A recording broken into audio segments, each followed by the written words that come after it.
Good morning, students. We are studying rules of binomial nomenclature. What is nomenclature? We have discussed yesterday also that naming of the living organisms, scientific naming of the organisms is known as nomenclature, and as the scientific name consists of two words, that's why it is also known as binomial nomenclature. In these two words, the first word represent the generic name and the second word represent the specific name or the species name. सबसे पहले जो binomial nomenclature है ये इसके बारे में Carl's Linus name जो एक पर्सन था उन्होंने जो है बाइनोमियल नॉमेनक्लेचर के बारे में कहा and he is written about binomial nomenclature in the book Species Plantarum and Systema Naturae. Species Plantarum जो है इस बुक के अंदर ही has written the scientific names of the plants and in Systema Naturae names of animals. Scientific names of animals are written. Now, first of all, these scientific names were given by Carl Linnaeus, but later on the modifications were done by various scientists and various codes. जो अलग अलग branches थे उन्होंने इन names के अंदर जो changes किए. तो कौन कौन से कोड्स थे? एक ICBN, ICZN, ICBN and ICVN and ICNCP. ICBN international code for botanical nomenclature. ये वो कोड और ऑर्गेनाइजेशन है जो प्लांट्स की नेमिंग करती है. Botany is related to the plants, तो यहाँ पर प्लांट्स की नेमिंग की जाती है. Then ICZN international code of zoological nomenclature. This organisation is responsible for naming animals. Then ICBN International Code of Bacteriological Nomenclature. Bacteria are named by this organization.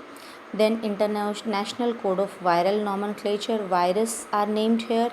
And International Code of Nomenclature for cultivated plants. Different cultivated plants which are grown in various countries. Their scientific name is given by this ICNCP. So these are the various organizations which gives scientific name to various organisms. Carl Linnaeus framed some rules for writing scientific names. So we will read one by one. First, as I have told earlier, the scientific name consists of two words. First word represent the genus and the second is species. तो यहाँ पर जो ये names हैं अगर हम इनको अपने हैंड रिटन लिखते हैं तो हैंड रिटन के लिए रूल है कि इनको हम जीनस और स्पीशीज़ दोनों नेम्स को हम सेपरेटली लिख करके और इनको सेपरेटली अंडरलाइन करेंगे.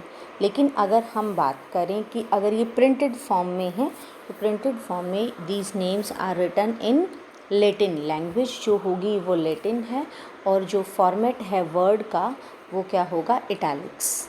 तो ये जो वर्ड हैं लैटिन ओरिजिन के होंगे, लैटिन लैंग्वेज के. देन सेकंड ये कहते हैं as I have told the first word is generic name and the second word is specific name.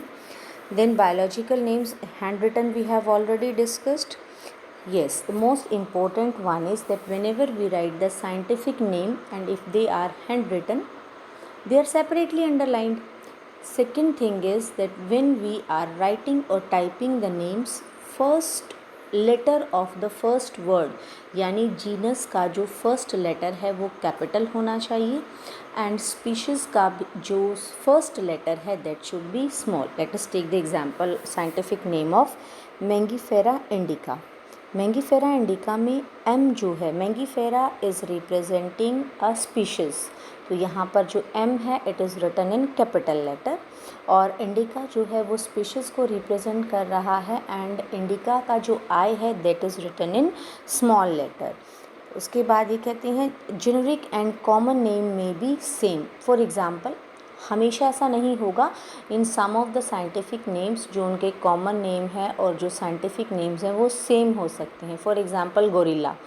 Gorilla का जो कॉमन नेम है that is gorilla and in scientific name of this animal is gorilla. So it may be same common name and generic name.